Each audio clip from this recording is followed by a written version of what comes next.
Hey, how's it going, YouTube? This is Rob here with Team Great at Yu-Gi-Oh! Today I'm going to be bringing you a dragunity deck list. This is not a regular dragunity deck.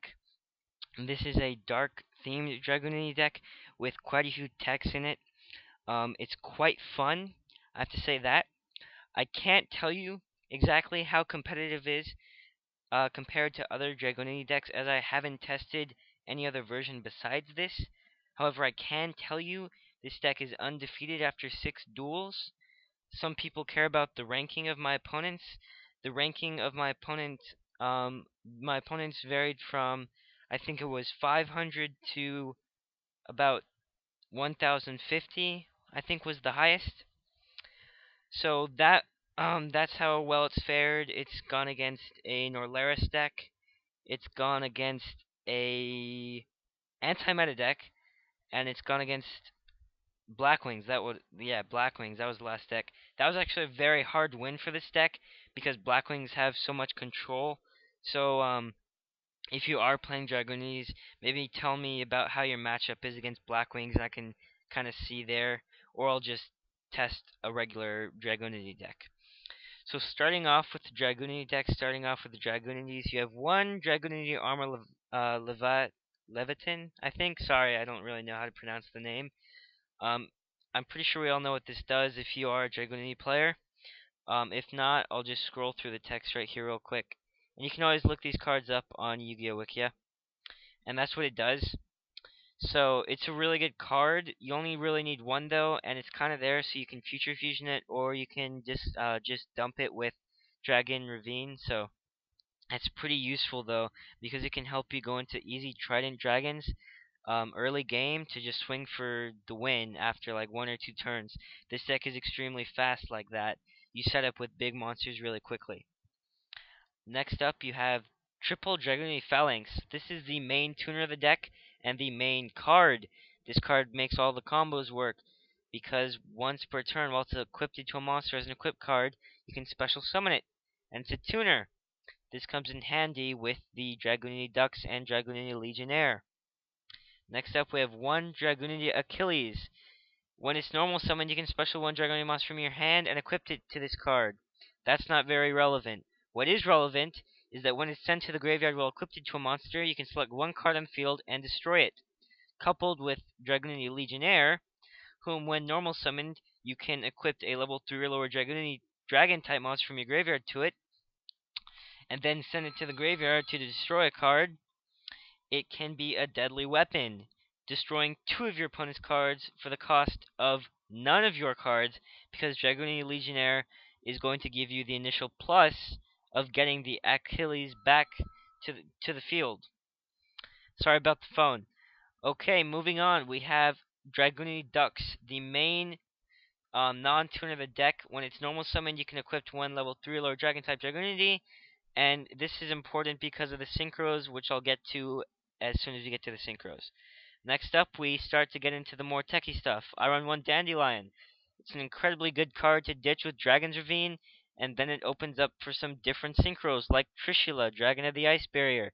It makes going Trishula extremely easy in this deck, and that is why I run two.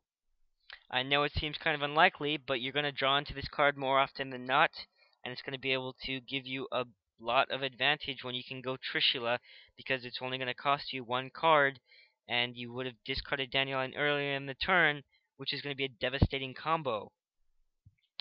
Next up, we get into the dark monster of the deck, starting with one Sangan. This is just a staple card. It's a good dark, so it helps to feed my Dark Armed and my other dark effects. Next, we have one Cyber Dark Horn.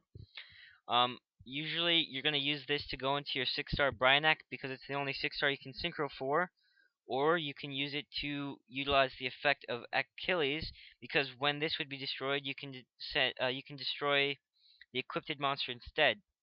So you can summon this equipped Achilles, then it's an 1800 beater, run something over, and next turn, when this would die, kill Achilles instead and get to destroy an opponent's card. Not quite as good as Legionnaire's effect, but it is pretty good because it can synchro for a 6-star, and it is a dark monster, and it fits really well in this deck. Next, we have one Necrogardna, just really good discard bait for the Dragon's Ravine. and 1 Plague Spreader zombie. Again, really good discard bait for the discarding of Dragon's Ravine, which is going to be the only way you'll probably ever get to play these cards. Next, we have 2 Spirit Reapers.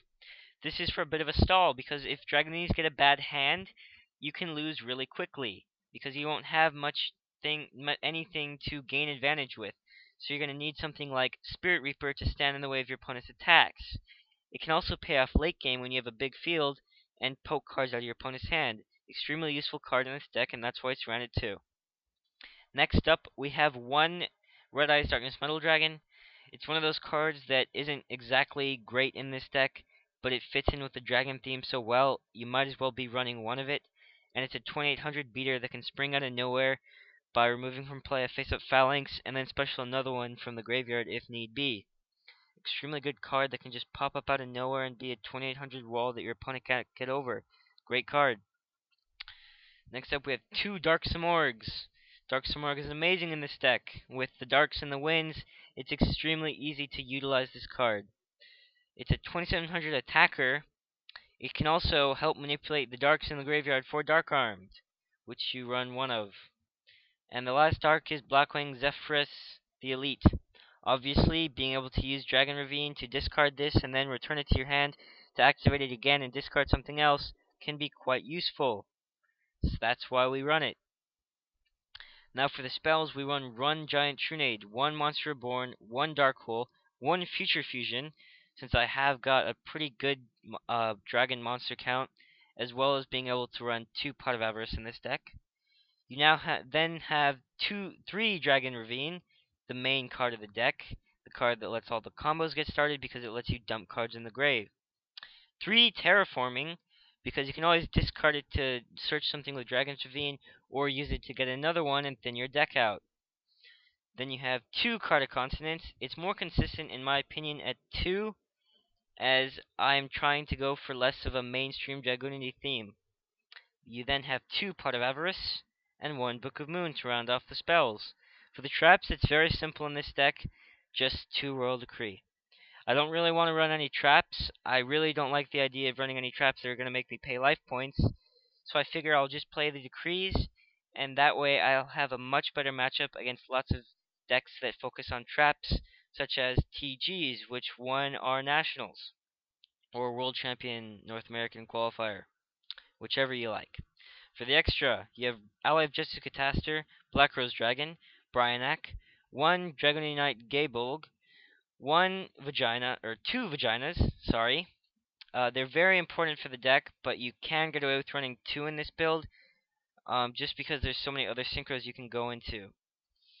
1 Scrap Dragon, 2 Stardust Dragon, 2 Trishulas, 1 Thought Ruler, 1 Barcha, which is actually going to come out because I was running the yellow Dragunity guy, but now since I'm not running it, I'm going to use this instead as a 3rd Vajrayana. 1 Trident Dragon, because this card wins games, and 1 5-headed dragon. Obviously, if you can go for it with the Future Fusion. I actually made the mistake of not putting this in my extra deck, and I couldn't activate my Future Fusion in the first duel I played with this deck.